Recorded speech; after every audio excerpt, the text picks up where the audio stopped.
Hoje eu recebo aqui no nosso podcast alguém que entrou na medicina com 16 anos. Fez a sua formação na Inglaterra, voltou ao Brasil e montou do zero um serviço que hoje é um dos maiores do Brasil. E eu estou muito honrada porque o convidado de hoje me formou. Eu fui residente dele e aprendi e me inspirei com a sua carreira brilhante. E tenho certeza de que você que está aí ouvindo a gente também vai se inspirar muito. Hoje eu tenho o prazer de estar aqui com o meu chefe de residência em gastroenterologia pediátrica, o Dr. Mário Vieira. Bem-vindo ao Ped Academy. Obrigado, Angélica. É um prazer para mim estar aqui. Muito legal. Obrigado pelo convite. Eu que agradeço. Dr. Mário, para a gente começar a nossa conversa, quem que é Mário Vieira? Essa é uma pergunta difícil, né? Você se descrever assim, né? Mas eu, na verdade, o que eu posso dizer? A gente, geralmente, quando é médico, você descreve-se como médico, né? Mas eu sou filho de professores, né? Meus pais eram professores de uma família de 5 irmãos e eu era o irmão do meio. Então, é aquele que tem que se virar sozinho, né? Porque você usava sempre os tênis dos irmãos maiores, né? E você ficava no meio ali. Então, eu sempre aprendi a me virar sozinho desde muito pequeno. Então, talvez isso que me levou assim, a chegar onde eu cheguei com muito esforço, sem muito mimimi, assim, porque ou eu fazia ou ninguém ia fazer por mim. Uhum. E acho que isso é uma característica bem marcante do senhor em toda a sua trajetória, né? Fazer, ser proativo, né? E construir pelas suas próprias mãos. É verdade. Eu tive, assim, o privilégio, né, meus grandes mentores foram meus pais, né, que eu sempre acompanhei muito o esforço deles, a dedicação para criar 5 filhos com dificuldades financeiras. Então, eu sempre aprendi que você tem que ir à luta para conseguir as coisas e não esperar que as coisas aconteçam para vocês. E aí você realmente vai em busca das coisas. Talvez esse estímulo, quando você... Aquela frase, né, que tempos difíceis fazem pessoas fortes, né? Então, quando você tem dificuldades, você vai em busca, você vira curioso e você realmente vai buscar o que você quer, né? Então, Legal. Acho que é isso. Muito bom. E, doutor Mário, você entrou na medicina com 16 anos. Com 16 anos, a maioria das pessoas nem sabe o que vai comer no dia de amanhã. Como que você tomou essa decisão tão cedo? Então, é interessante, porque tem algumas coisas na vida da gente que acontecem por acaso. Na verdade, assim, meus pais, assim, a gente tinha muita dificuldade financeira, mas o investimento que meus pais faziam era sempre educação. Então, eles sempre investiram muito. Eu lembro que meu pai tinha dívidas, contraía dívidas para pagar escola boa para os filhos. Então, isso me motivou, assim, a ser muito curioso, conviver com pessoas que se desafiavam intelectualmente. E aí, eu acho que talvez o que me levou para a medicina não foi tanto assim, eu quero ser médico. Foi muito mais, assim, pela curiosidade de você conhecer melhor o ser humano, a fisiologia do corpo e também, ao mesmo tempo, porque eu pensei assim, bom, o que move pela curiosidade, por exemplo, é você estudar astronomia também, que é interessante, isso passava pela minha cabeça. Mas na medicina, além da curiosidade, que você vai buscar coisas que realmente são fascinantes, você tem a oportunidade de ajudar as outras pessoas, que você vê o resultado mais imediato. Na astronomia também você vai ajudar outras pessoas, mas o resultado vai ser mais a longo prazo, talvez mais global. Então, eu acho que o que me motivou foi isso. Eu pensei assim, eu quero uma coisa difícil para entrar, que o vestibular naquela época era muito difícil você entrar no vestibular de uma universidade federal, e além disso, pela curiosidade, ainda eu falei, puxa, e com essa profissão você está mais próximo de ajudar as pessoas. Legal. E o senhor fez sua faculdade na Federal do Paraná, né? E se formou aos 22 anos. E como é que foi o início da sua carreira? Então, quando eu me formei, durante todo o curso de medicina, eu pensava em fazer obstetrícia. Eu fazia plantão em maternidade, fazia tudo, adorava obstetrícia. Quando eu cheguei no internato, eu tive a oportunidade de conviver com um internato muito organizado, e também com os residentes na época, que eram muito boas, pessoas boas, esforçadas e tal. Então, isso me motivou a ir para a pediatria. Aí eu fiz residência em pediatria. Então, toda a minha formação da graduação, residência, mestrado e doutorado foi na Universidade Federal do Paraná. E aí, quando eu terminei a residência, eu fui trabalhar no interior. E aí, justamente esse começo da carreira, e foi muito desafiador. A época que você não tinha internet, não tinha como buscar informação nos meios eletrônicos, assim. Então, era muito mais desafiador. Você tinha que atender o paciente baseado no teu conhecimento, no que você tinha de memória e com as condições que você tinha. Então, desafiador, assim, por trabalhar em condições adversas, aí melhorou muito a minha formação esse tempo de trabalhar assim com condições difíceis. E que condições eram essas? O senhor trabalhou em que serviços ou que setores? Eu, quando terminei a residência, eu fui para o interior do Paraná, para uma cidade chamada Laranjeiras do Sul, e eu trabalhava perto de uma comunidade indígena de caigangues. Eu lembro que eu atendia muita picada de cobra, todo tipo de acidente, e eu era o único pediatra numa população muito grande da área rural, então eu atendia todo tipo de doença e não tinha nenhuma gasometria para atender os pacientes. Então era muito pela clínica, pelo empenho, assim, condições muito adversas mesmo. E aí depois eu trabalhei mais um tempo na fronteira Paraná e Santa Catarina, entre Mafra e Rio Negro. E aí o que me motivou até seguir essa carreira que eu segui foi justamente porque eu percebia que eu trabalhava em condições difíceis, podia fazer muito pela comunidade, mas eu estava tendo dificuldade de encaminhar os pacientes para especialista em gastroenterologia pediátrica, porque não existia ninguém que fizesse isso no estado. Então isso que me levou para esse caminho. Que legal, foi a necessidade, foi ver mesmo a necessidade a demanda dessa especialidade na comunidade. Isso mesmo. E como é que foi a sua experiência, então, no início da sua formação de gastroenterologia? Então, quando eu estava trabalhando no interior e eu começava a ter casos difíceis, para mim, na época, de gastroenterologia pediátrica, eu ia encaminhar, não tinha ninguém para encaminhar. Quando eu encaminhava para colegas que atendiam adultos e os pacientes não voltavam satisfeitos. Com todo o respeito aos gastroenterologistas de adultos, assim como nós não temos a capacidade de atender os pacientes adultos, na maioria das vezes, os pacientes não voltavam satisfeitos. Eu falei, puxa, vou começar a estudar um pouco mais gastroenterologia. Aí eu comecei a me interessar. E nessa época, não tinha internet, eu fui procurar um pioneiro da gastroenterologia pediátrica latino-americana, que foi um dos fundadores da Sociedade Latino-Americana de Gastroenterologia Pediátrica, José Vicente Martins Campos. Fui até um congresso em São Paulo, de ônibus, para assistir a aula do Martins Campos, que eu falei, eu vou conversar com esse homem.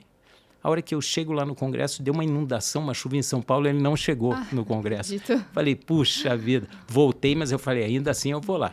Aí depois, numa segunda vez, eu fui lá encontrá-lo, ele com uma gentileza incrível. Ele foi o fundador da LASPGAN, da Sociedade Latino-Americana de Gastroenterologia Pediátrica, junto com outros colegas de outros países, principalmente da Argentina. E ele me recebeu com uma gentileza incrível.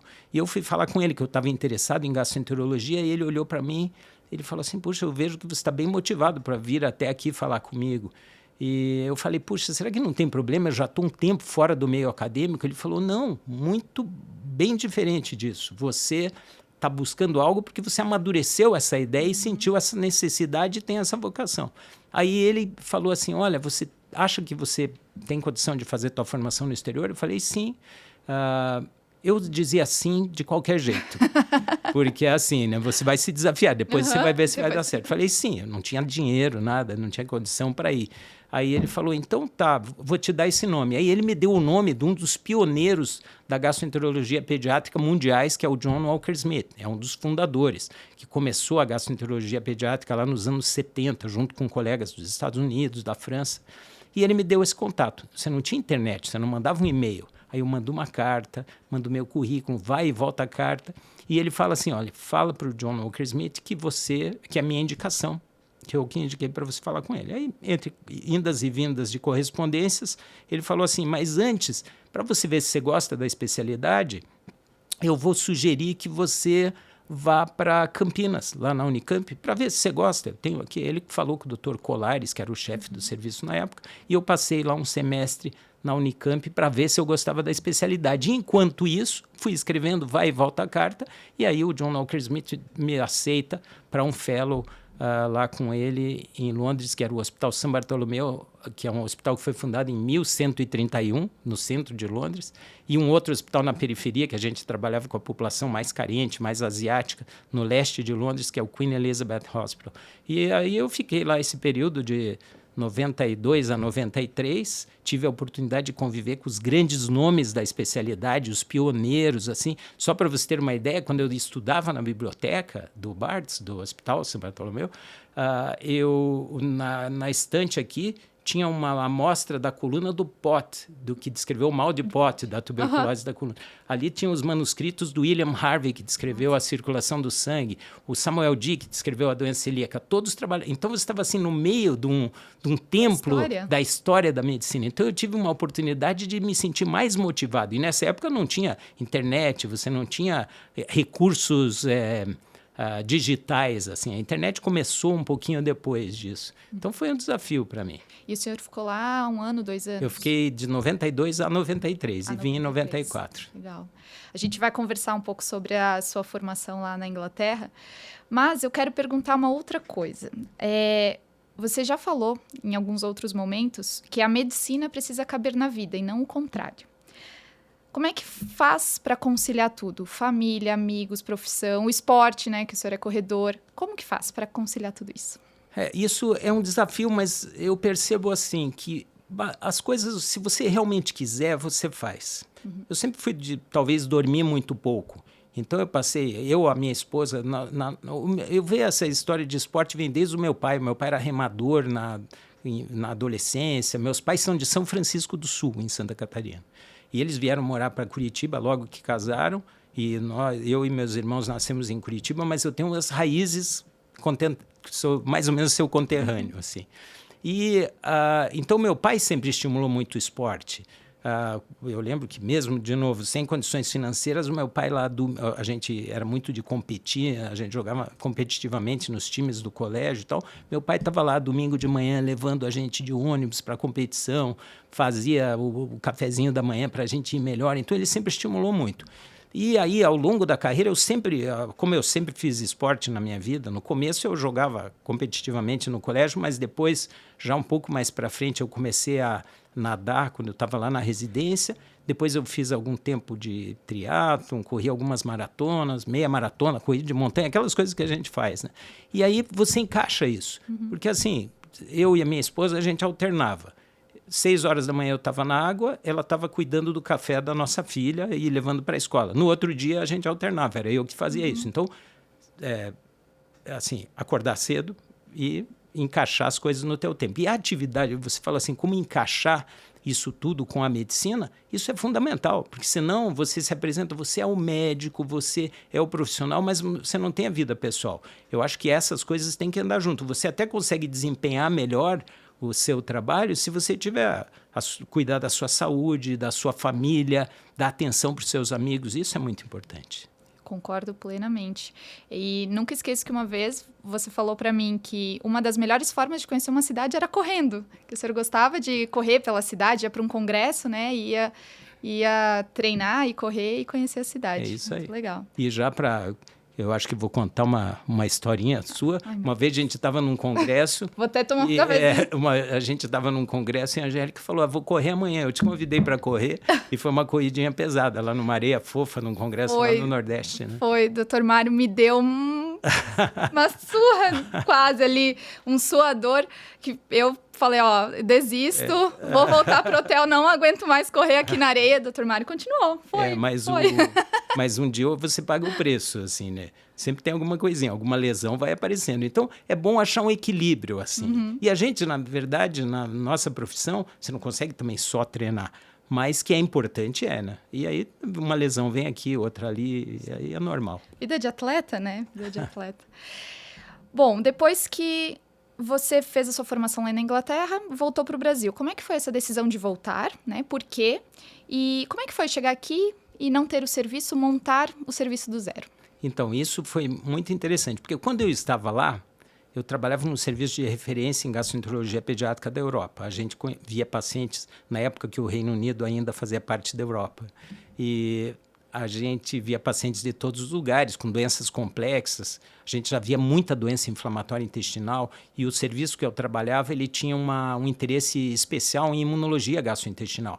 Então, alguns estudos, por exemplo, iniciais de doença de Crohn, dos medicamentos que nós temos hoje, por exemplo, o primeiro estudo de dieta enteral para indução de remissão de doença de Crohn foi lá no serviço onde eu trabalhava. Eram os colegas que estavam por ali. Eu acompanhei todo esse estudo inicial. E então, a gente trabalhava num meio muito que florescia muito o conhecimento. quando eu estava terminando o meu período lá, eu tive a oportunidade de ficar lá. Mas eu pensei, puxa, aqui já tem muita gente que atua na especialidade, eu ia ser mais um. Eu falei, e eu vim para cá justamente porque o que me motivou é porque eu não tinha para quem encaminhar pacientes no estado e na região aqui. Então, o que eu pensei, eu vou voltar que eu vou ser mais útil, né, para exercer a minha atividade no Brasil. E apesar de eu ter sido convidado para ficar lá, quando eu fui receber meu certificado, a reitora do college, ela falou assim para mim, o que você pretende quando você chegar no Brasil? Eu falei, olha, eu quero construir um serviço tão bom ou melhor do que esse que eu estou trabalhando. Ela falou, nossa, você tem altas expectativas, é assim que a gente tem que pensar. E aí, quando eu estava numas férias que eu vim para cá, o então diretor do Pequeno Príncipe, que é um hospital de referência em várias especialidades e que não contava com gastroenterologia e endoscopia, ele me procurou e ele falou, olha, você, o Dr. César Sabaga, que é um pioneiro da cirurgia pediátrica nacional e internacional, ele me convidou para montar o serviço no Pequeno Príncipe. Foi isso que eu fiz, montei o serviço lá e realmente, como você falou, a gente começou do zero até chegar onde a gente chegou, foi muito legal. O senhor já me falou algumas vezes isso, foi um dos conselhos, dentre inúmeros conselhos que você me deu ao longo da residência, mas esse é um dos que me marcaram.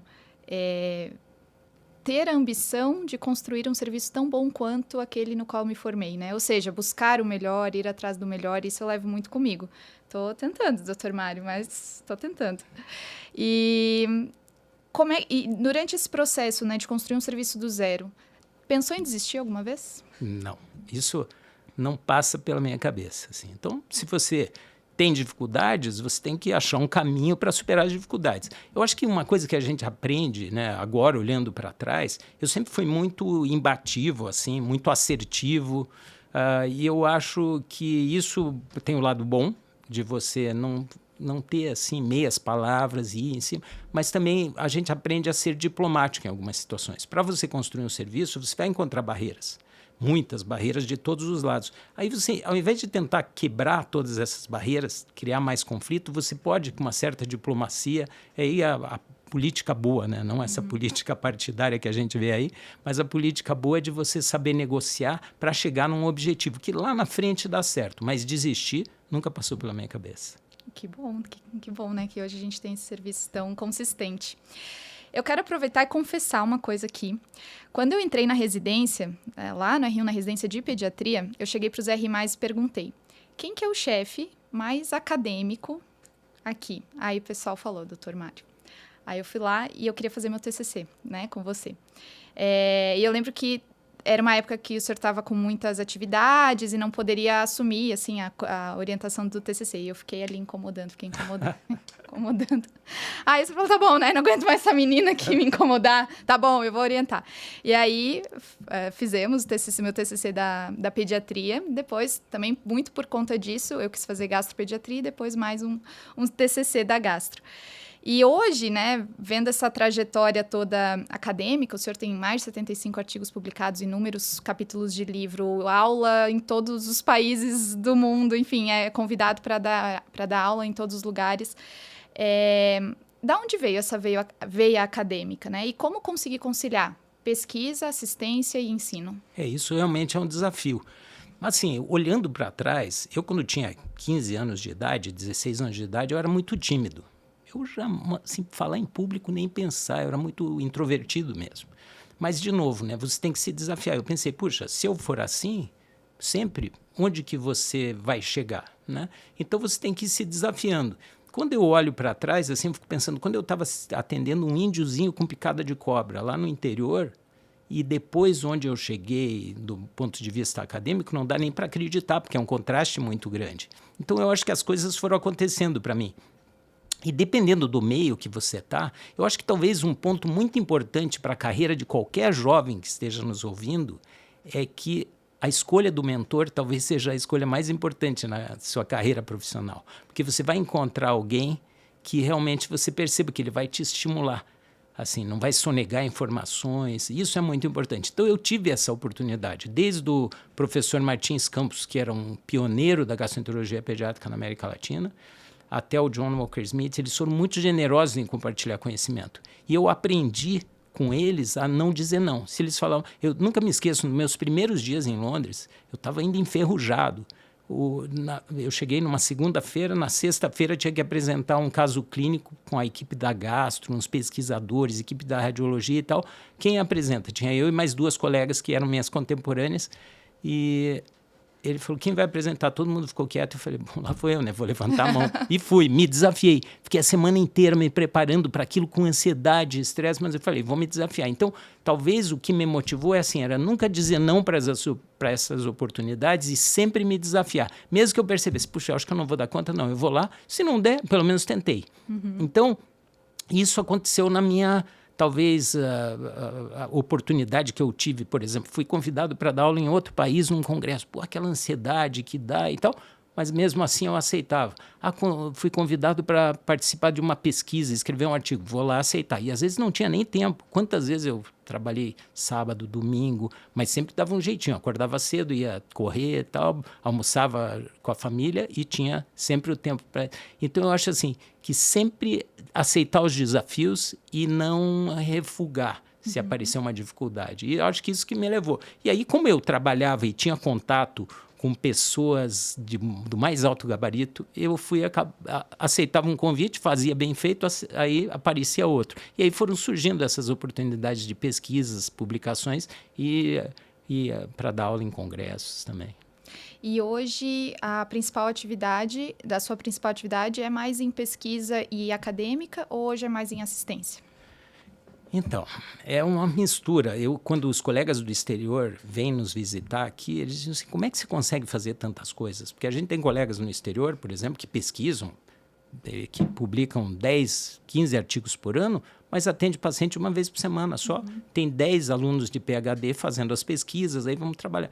A gente, você sabe como é que era a nossa rotina. Todos os dias no hospital fazendo endoscopia, passando visita, à tarde indo para o consultório, aí alunos da graduação indo dar aula na faculdade, e aí quando que você vai escrever, vai preparar aula? Fora do horário comercial, assim. Então isso é muito difícil. Mas eu conseguia fazer tudo isso, e os caras não acreditavam como é que você consegue fazer.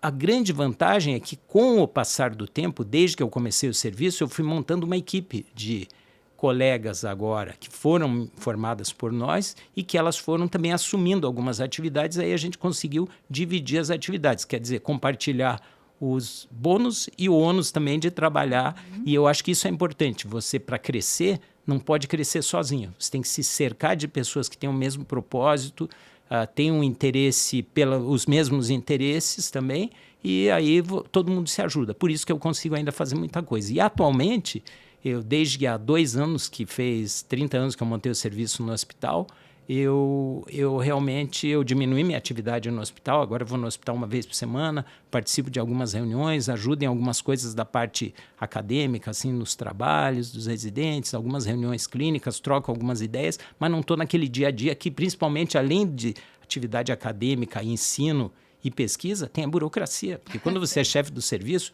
quebrou o equipamento, você tem que negociar com a direção. Faltou alguém na escala de enfermagem, você tem que... Então, além disso, você tem a atividade administrativa. Então, isso agora eu me afastei e eu tenho mais tempo. Agora eu tenho mais tempo para assistência, eu tenho uma atividade muito intensa no consultório e também em dar aulas pelo país ou em outros congressos, e ainda tem algumas publicações em andamento, mas estou querendo diminuir. Quero ver se eu vou conseguir. E nesses 30 anos, provavelmente muita coisa mudou. O que o senhor acha que mudou tanto na gastro, nos serviços em geral, nos alunos, nos residentes, para pior? Eu acho, quando a gente chega assim nessa fase da carreira que eu tô, você fica pensando assim, é muito chato aquela pessoa que diz assim, porque no meu tempo era assim, no meu tempo era assado. Tem isso. Tem coisas do meu tempo que eram melhores e tem outras coisas que eram piores. Então, eu acho que, como não tem como voltar o tempo, é importante que a gente saiba se adaptar, aceitar algumas coisas e ver o que é adequado para você ou não. Por exemplo, tem algumas coisas que eu vejo hoje que não são apropriadas para mim. Eu vejo também algumas coisas da nova geração que são muito melhores do que a minha. Outras são muito piores. Só que, em geral, quem está na minha posição só critica as novas gerações. Diz, porque é isso, esses jovens não querem. Eu acho que tem o lado bom e o lado ruim. Eu acho que tem muitas coisas que pioraram realmente. A gente vê hoje talvez a formação básica, o acesso às faculdades de medicina mudou o nível das faculdades de medicina, de muitos programas de residência, mudou muito para pior, mas também tem outras coisas que melhoraram. Por exemplo, o acesso à tecnologia, a facilidade que a gente tem para se comunicar-se com os pacientes, de obter informação. Então, eu acho que a gente acha o equilíbrio.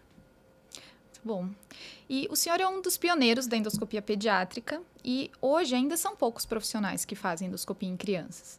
Por que será que é tão difícil a gente encontrar um endoscopista pediátrico? Assim, se a gente olhar historicamente, a gastroenterologia pediátrica no mundo começou a se desenvolver nos anos de 1970, em comparação com a gastro de adulto, que é muito mais antiga. Então, o meu professor de Londres, ele sempre dizia assim, sempre tem uma boa colaboração com o gastroenterologista de adulto, porque a gente aprende muito com eles. E é verdade, eu no início da minha carreira aqui, além do apoio da minha família, dos colegas do hospital, eu tive um apoio da comunidade de gastroenterologia de adultos. Eu até tenho a impressão que é porque eles pensavam assim, puxa, graças a Deus chegou alguém para atender criança, porque a gente não aguenta mais. Eu imagino que foi assim. Mas eu tive um apoio muito grande de colegas, grandes nomes da gastroenterologia de adultos. E, tradicionalmente, a gastroenterologia pediátrica, por ser uma especialidade nova, principalmente aqui no Brasil, que começou a se desenvolver talvez nos anos 1980, um pouco para frente, a primeira prova de título de gastroenterologia pediátrica aqui no Brasil foi há 20 e poucos anos atrás só. Então, era uma especialidade nova. E a endoscopia, tradicionalmente, sempre fez parte da medicina de adultos, os gastroenterologistas de adultos. Ela não fazia parte da formação da gastroenterologia pediátrica. E isso foi mudando aos poucos. Então, alguns serviços como o nosso é um serviço de referência de endoscopia pediátrica, nós fazemos lá 2.000 procedimentos por ano, todos os dias, e que tem uma equipe muito bem formada. Mas eu acho que aí tem umas questões também regulatórias, assim, das sociedades. Por exemplo, para um pediatra fazer formação em endoscopia, há umas exigências diferentes da que existem para os gastro de adultos ou cirurgiões do aparelho digestivo. Então, eu acho que é uma questão muito mais de ajustes de sociedades da forma que as coisas funcionam no Brasil. Mas tem excelentes serviços e excelentes endoscopistas pediátricos, mas, como você disse, poucos aqui no Brasil. Verdade. Em outros momentos, você já falou sobre alguns presentes que você ganhou de pacientes, presentes que te marcaram, por exemplo, a cocada, os panos de prato, já contou essa história algumas vezes. Isso diz alguma coisa sobre a relação de afeto, de respeito que construiu com essas famílias. Tem alguma história de paciente que marcou de um jeito diferente? Puxa, isso é uma pergunta difícil, porque você que já trabalhou no nosso hospital, você sabe, nós temos casos desafiadores todos os dias. Então, sempre que me perguntam, teve um caso que te marcou? Foram dezenas, talvez centenas de casos que me marcaram. Talvez eu possa lembrar daqueles casos difíceis ou os casos que talvez me marcaram, assim, tiveram mais uma visibilidade, né? Eu lembro que nós tínhamos um paciente que nasceu prematurinho e ele ficou com algum grau de lesão neurológica por conta da prematuridade, condições de nascimento, e depois ele foi nosso paciente por conta de gastrostomia, fazer dilatações por uma estenose péptica de esôfago.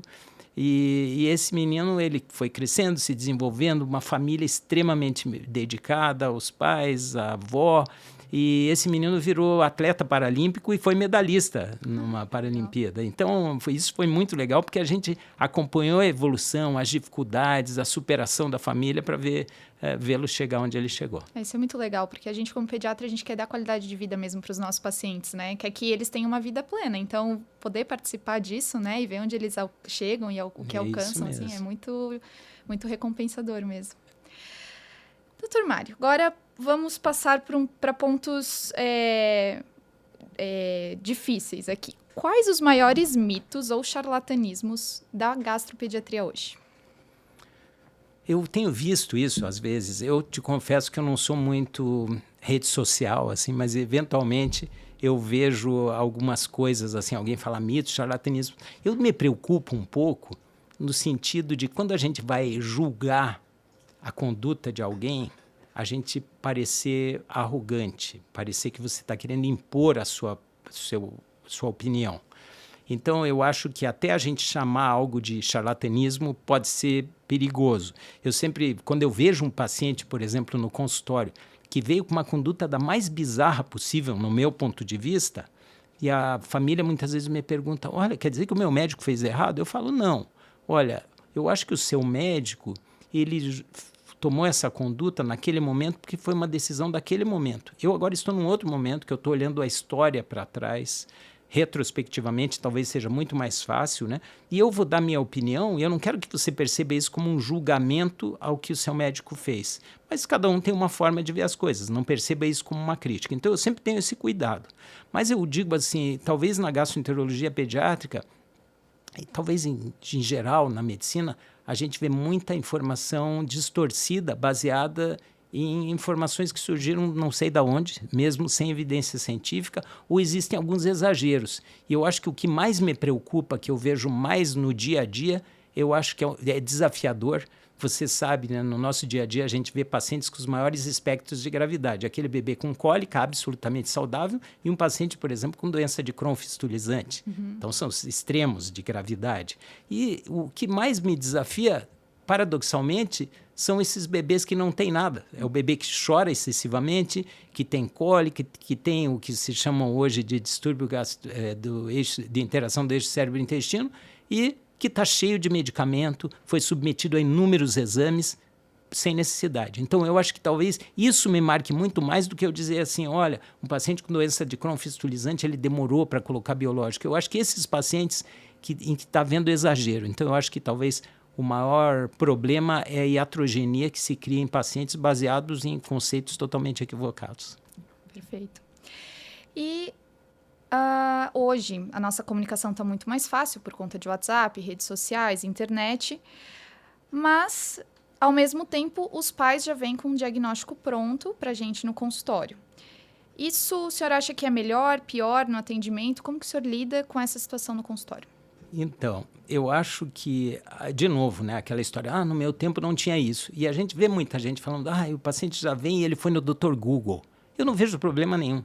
Eu acho que a informação é o mais importante para você oferecer cuidado de saúde, que o paciente tenha informação. Então, eu acho que quando eu vejo um paciente que vem cheio de informação, porque antes ele ia no Google, agora ele vai na inteligência artificial, né?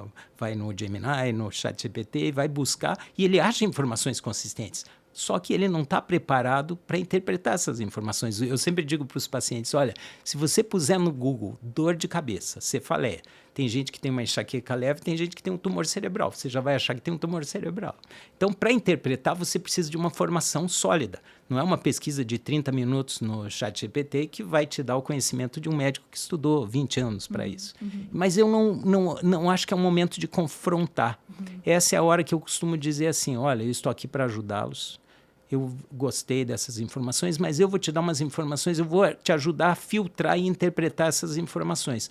E aí eu mesmo tomo a iniciativa de mandar os sites, os links, as informações que eu acho que são adequadas para esse paciente, para ele não procurar aleatoriamente e interpretar mal. Então eu uso essa tecnologia que muita gente vê como um adversário, eu uso como meu associado, meu amigo, para me ajudar a ajudar o paciente. E aí eles ficam muito mais confortáveis. E às vezes eu uso esse exemplo, eu falo assim, olha, você é advogado, o Código Civil está na internet, mas não quer dizer que eu esteja habilitado para defender uma causa como um advogado, por exemplo. Então eu uso essa estratégia, mas eu não vejo problema nenhum. É uma questão... Tem coisas que você não tem como mudar. Não tem como mudar, você realmente... Não tem mais volta essa evolução tecnológica. Hoje a gente está conversando aqui, talvez daqui a 2 anos a inteligência artificial esteja algo que a gente não consegue nem prever, nem imaginar. Então, ou você se adapta, ou você tem que sair do cenário. E como o nosso objetivo final e máximo é fazer o melhor pelos pacientes, você tem que se adaptar para ajudá-los. E não entrar nesse embate mesmo, porque isso afasta o paciente, né? O paciente não volta, mas e daí você perde a oportunidade de ajudá-lo, né? Recorrentemente. E se tivesse que fazer tudo de novo, construir o serviço do zero, teria feito ou o que teria feito de diferente? Eu acho que para responder essa pergunta, você fica pensando assim, é uma questão até de escolhas. Eu sempre digo para os mais jovens, olha, o que eu vou fazer para escolher uma carreira? A gente hoje, infelizmente, vê muita gente escolhendo a medicina, porque a medicina ainda, não vai durar muito tempo ainda, tem um certo status, tem uma reputação e existe uma percepção de que o médico vai ganhar muito dinheiro. O médico não vai ficar miserável, mas aquela condição que existia há muitos anos atrás não é a mesma. Então, eu acho assim, para escolher uma carreira, o principal é você fazer algo que você pense assim, eu vou fazer isso para o resto da minha vida, então eu vou escolher algo que eu realmente goste, que eu me sinta bem e que faça espontaneamente com vontade, que eu não precise ser forçado para isso. E se você escolhe bem, você vai estar mais à vontade e mais feliz para se preparar melhor. E aí você se preparando melhor, você também vai ter mais reconhecimento, seja financeiro, profissional, de outra forma. Então, se eu olhar para trás, assim, eu não fiz exatamente uma escolha, quero ser médico, eu fiz algo por curiosidade, mas não era necessariamente para ser médico, nem pensava no status ou na questão financeira, senão a gente não teria escolhido pediatria, não é verdade? Então eu fico vendo assim, olhando para trás, se eu tivesse seguido essa carreira, novamente eu faria exatamente isso. É lógico, você faz uns pequenos ajustes. Olha, aqui talvez eu tivesse feito um pouquinho mais isso, aquilo desenvolvido, mas são pequenos ajustes. Mas numa linha geral, assim, eu faria de novo certamente. Pensando que também, se eu tivesse escolhido outro caminho, talvez tivesse dado certo. Talvez se eu tivesse escolhido outro caminho, com esse ímpeto, com essa energia e vontade de seguir, talvez se eu tivesse feito astronomia, engenharia, qualquer outro, talvez é bem possível que daria certo. Porque aí você pega esse caminho e segue. Porque depois que você seguiu esse caminho, não tem mais como voltar para o outro, porque o outro já passou. Você até pode mudar o caminho lá na frente, mas já vai ser um caminho diferente. Né? Parece que tem um texto do Carlos Castaneda que aborda isso. Depois que você escolher um caminho, o outro caminho você não vai voltar mais. Você até pode voltar, mas já está em outro momento que não vai ser exatamente como seria se você tivesse escolhido lá no início. Muito bom. A nossa comunidade lá da Ped Academy mandou algumas perguntas, surpresas para o senhor. Doutor Mário, como saber se um gastropediatra é realmente bom? Que dicas que você dá? Essa é uma pergunta, de novo, né? Não quero parecer que eu estou julgando, mas eu acho que é muito importante a gente checar a formação do profissional. Hoje, por exemplo, a gente vê profissionais que se intitulam especialistas ou conhecedores de um determinado tema, mas você vai buscar o currículo das pessoas, elas nunca tiveram uma formação relacionada àquela especialidade. Então, checar o currículo, e hoje é muito fácil, você entra na internet e você vê a formação da pessoa. Isso é um ponto muito importante. E eu acho que durante o atendimento para o paciente, a percepção é muito clara, a forma que o médico se dirige, a empatia que ele tem em entender o problema e de oferecer as informações de forma clara. Então, quando alguém pergunta assim, puxa, dar aula é difícil, eu falei, olha, um médico, tanto que o termo doutor mesmo vem de docere, né? O doutor que é o docente. Todos os dias, você está dando uma aula para os pacientes várias vezes ao dia. Então, é aquele médico que, além de ele tem um bom currículo, tem uma boa formação, tem um título registrado nas sociedades, no Conselho Federal de Medicina, e ainda você percebe pela conversa que ele é seguro e te esclarece as coisas de forma clara. Isso é importante. O que a gente vê muito hoje, eu concordo plenamente com o senhor, mas algumas pessoas têm uma habilidade de conversar com o paciente e de fazer crer que tem um conhecimento que não tem, né? Então, eu vejo que os pacientes, às vezes, ficam um pouco confusos em quem confiar, porque parece que todo mundo fala muito bem e fala com propriedade, quando, na verdade, muitas vezes não tem propriedade. Aí vem esse conselho de procurar o currículo, procurar a história daquele profissional, né? Ver se a história é consistente com o que ele mostra hoje, né? Porque o público está muito suscetível a, infelizmente, receber um atendimento de alguém que não é especialista, por exemplo, né? Eu acho que você está certo. Até você chamou a atenção para um ponto importante que eu não lembrei de comentar, mas é isso mesmo. Tem muita gente que é muito boa de comunicação, mas não tem um background para oferecer se comunicar e comunicar coisas que realmente são corretas. Então, você pega alguém vendedores aí, que vendem muito bem produtos que não servem para nada. E isso também acontece na medicina. Então, eu acho que você tem que juntar. Primeiro é checar a formação e depois perceber essa comunicação e a forma de atendimento. Mas a formação é o fundamental. Porque hoje ainda, com a proliferação das técnicas de comunicação na internet, desde a pandemia, que as pessoas aprenderam a se comunicar muito melhor por uma necessidade. Hoje tem gente que fala super bem, você fala, nossa, essa pessoa deve... Aí você vai achar a pessoa não tem nada, absolutamente nada de base para passar aquela informação, né? Uma outra pergunta. O senhor foi para a Inglaterra aprender gastroenterologia numa época sem internet, sem WhatsApp. Como era ficar meses longe, sem conseguir falar com a família? Então, eu fui numa época em que tinha dificuldade financeira, era tudo muito justo, assim, né?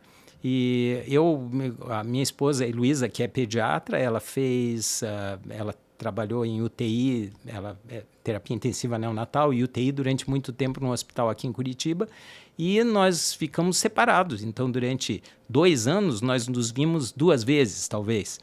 E nesse período, nós nos comunicávamos por carta. E nós temos as cartas até hoje. Ah, que legal. E assim, só que você escrevia a carta como se fosse um diário todos os dias. Eu chegava, cheguei agora tal, e deixava a carta ali. E aí postava literalmente no post, no correio. Dali a uns dias, quando passava no correio. E aí, quando a carta vinha, ela vinha com um relatório da semana, o que aconteceu nos últimos 5 dias. E não tinha, hoje você tem FaceTime, tudo, você se comunica em tempo real. E nessa época, a gente falava por telefone somente na sexta-feira. Eu ia num telefone público, pertinho, o hospital onde eu trabalhava, e na sexta-feira eu estava, o St. Bartholomew Hospital, pertinho daquela Catedral St. Paul's, no centro de Londres, e tinha um telefone público ali. Eu saía do hospital no final da tarde, eu punha as moedinhas e ia falando com ela, durava 1 minuto, porque as moedinhas iam caindo e era muito caro. Eu falava, tá tudo bem aqui, tá tudo bem, mas falava 1 minuto e pronto. E eu me comunicava assim, de falar 1 vez por semana só. Isso é tão diferente do que a gente está habituado hoje, né? Em que tudo é tão rápido, tu se comunica rápido. Você fala o que você comeu, o que aconteceu, o tempo todo. Vira até uma comunicação meio banal hoje, né? Porque dá a sensação de que o tempo todo você tem que estar respondendo às pessoas e as pessoas estarem te respondendo. Isso isso mesmo. não existia mais. Acho que gera até uma sobrecarga mental um pouco, esse excesso. E ainda tem um lado bom, nessa época que eu estava em Londres, por exemplo, eu não tinha esses fatores de distração. Eu passava o dia inteiro no hospital, chegava em casa, abria os livros e ia estudar. Estudar. E não tinha o WhatsApp, a mensagem, não tinha o Instagram me interrompendo. Então, isso fez com que eu conseguisse me dedicar muito mais até. Eu estava focado e concentrado nesse período. E aí era o que eu fazia. Então, aquilo tem o lado ruim de você não ter essa facilidade de comunicação, mas também tem o lado bom. E quem hoje tem dezenas de cartas guardadas, a gente tem guardado lá. Ah, que legal. Deve ser uma riqueza essas cartas. Legal. Bom, estamos chegando ao final, Dr. Mário, e agora eu vou fazer algumas perguntas mais diretas, de isso ou aquilo, ou frases curtas. Um sonho. Um sonho. Eu sou um privilegiado, assim, de ter chegado onde eu cheguei com a saúde que eu tenho, com a relação que eu tenho com meus amigos, com a minha família. Então, o meu sonho é continuar com a minha saúde, minha autonomia por muitos e muitos mais anos pela frente, né?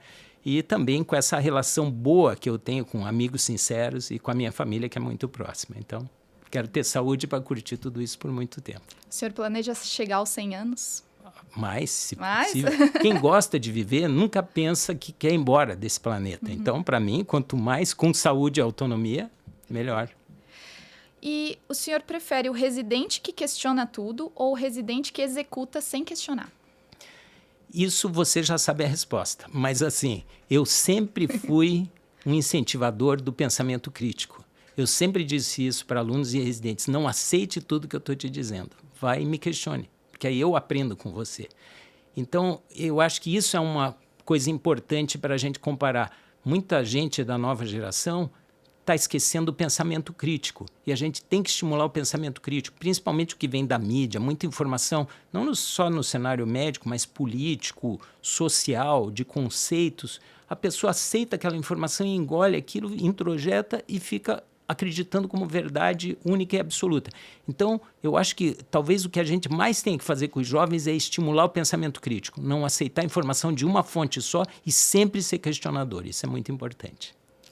E congresso é para aprender ou para encontrar as pessoas?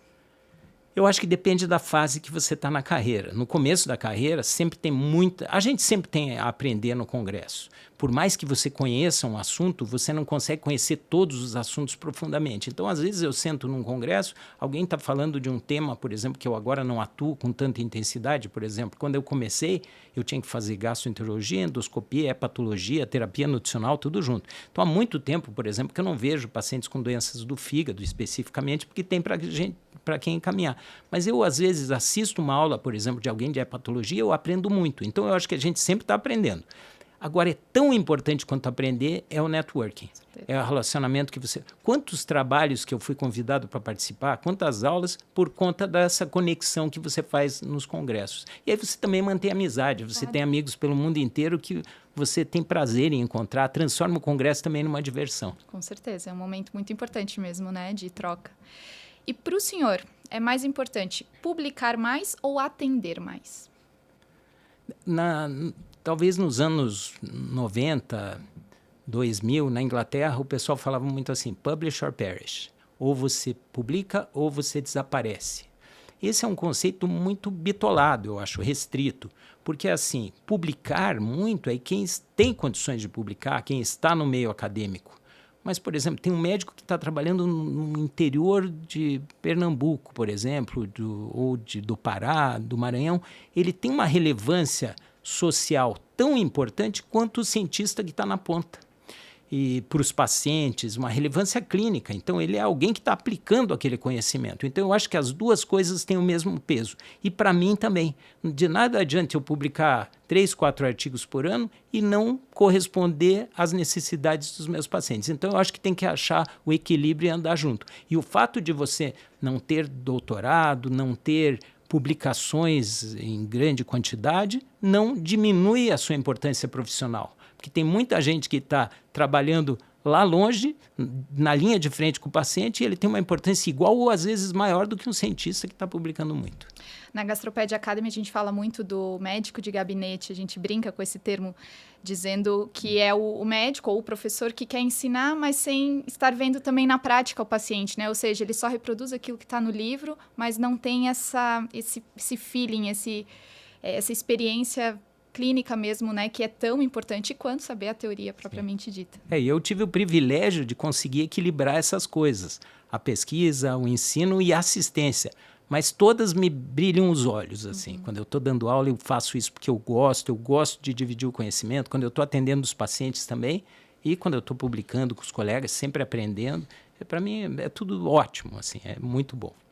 E quais são os seus planos para os próximos anos? Eu sempre digo que eu quero diminuir um pouco a minha atividade profissional, só que cada vez... Isso sempre diziam, você prometeu que ia viajar menos e tal, mas isso sempre é difícil. Os meus planos, eu acho que agora realmente eu consigo fazer as coisas com mais tempo e eu quero continuar fazendo assim. A minha filha agora, ela já é pediatra, é profissional, está trabalhando, casou, tem a vida própria. E eu e a minha esposa também, isso é muito importante. A gente, apesar de uma carreira profissional, eu cheguei onde cheguei graças ao apoio da minha família, a compreensão de eu estar ausente muitas vezes. Então, eu acho que o meu plano é assim, é continuar convivendo bem com a minha família, com os meus amigos, cuidando da minha saúde para poder cuidar dos outros. Ao longo da minha formação, da minha residência, o senhor me deu muitos conselhos que eu escutei com muita atenção e coloco em prática hoje. Mas tem algum conselho que o senhor me daria e que não falou na época? Puxa, você só me faz pergunta difícil. Claro, assim. não prometi que seria fácil. Não, eu acho que, de novo, né, conselhos a gente só dá quando alguém pede, né? Eu não sou muito de dar conselhos, mas eu diria assim, eu acho que com o passar do tempo, eu acho que eu já te falei isso em algum momento, se você não lembra. Eu acho que você sempre foi muito comprometida e dedicada no que você faz, mas eu acho que com o passar do tempo, e isso talvez você já tenha aprendido, a gente aprende a ser mais flexível. Eu acho que isso a gente só vai aprendendo. Eu lembro quando eu tinha 30 anos, eu era muito mais rígida nas minhas posições, era muito mais imbativo. Então eu prefiro hoje ouvir um pouco mais, antes de emitir uma opinião, contar até 10 antes de um embate. Às vezes a gente pode evitar... A gente até tem vontade de responder alguma coisa bate-pronto, mas eu penso agora, será que vale a pena eu falar isso? Talvez não vale mais. E você se lembra de você no começo da carreira e talvez você já tenha absorvido isso, né? Então, talvez isso não é diretamente para você, mas eu imagino para os mais jovens, né? A gente aprendeu a ouvir mais. E assim, ó, se tudo está muito ruim na tua vida em algum momento, não se preocupe que vai passar. E se tudo está muito bom, tudo maravilhoso, também vai passar. Tudo é muito temporário. Então, a gente tem que ter esse equilíbrio para saber tolerar um pouquinho mais, esperar as coisas acontecerem, que em algum momento as coisas vão se acomodando. Então, eu acho que essa é uma recomendação. Excelente assim. conselho, com certeza. Conforme a idade vai passando, a gente vai entendendo as nuances da vida e flexibilizando muitas coisas, né? No início da residência, eu era mais crítica, que mais dura.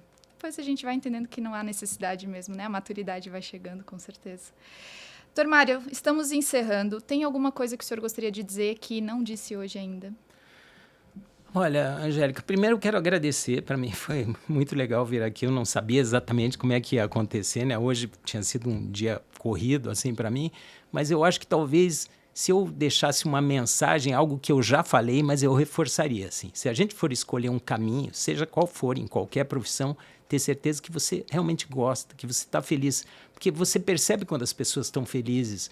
Você, às vezes, vai numa loja, alguém te atende de mau humor, você pensa, essa pessoa não está feliz fazendo o que ela faz. E assim as pessoas percebem o profissional de saúde, o médico e todos os outros, né? Você tem que estar feliz. Se você está feliz com o que você faz, você vai fazer aquele até um chavão, assim, falar, né? Se você gosta do que você faz, você não trabalha, né? Não é um trabalho, é um lazer, assim. Então, eu acho que escolher algo que você realmente seja feliz, se não gostar, em vez de ficar reclamando, não, está muito ruim, muda. Escolhe outra opção, porque aquele não era o caminho que você deveria ter seguido. Então, eu acho que essa seria a mensagem, escolher algo que realmente vai te deixar feliz e alegre ao longo da vida. Muito bom. Doutor Mário, quero agradecer imensamente a honra de tê-lo aqui conosco, né? E de todos esses anos, né, que eu pude acompanhar o senhor e por todo o conhecimento, todo o aprendizado que eu tenho, não só tecnicamente, como pessoalmente também. Então, para mim é uma grande honra tê-lo aqui conosco. Muito obrigada. Eu que agradeço. E, pessoal, esse foi o nosso primeiro episódio do Ped Academy Podcast. Segue a gente lá no YouTube, no Instagram e manda esse podcast para algum colega que precisa de uma pausa de qualidade entre os atendimentos. A gente volta em breve com mais episódios do nosso podcast. Até mais. Tchau, tchau. Aí.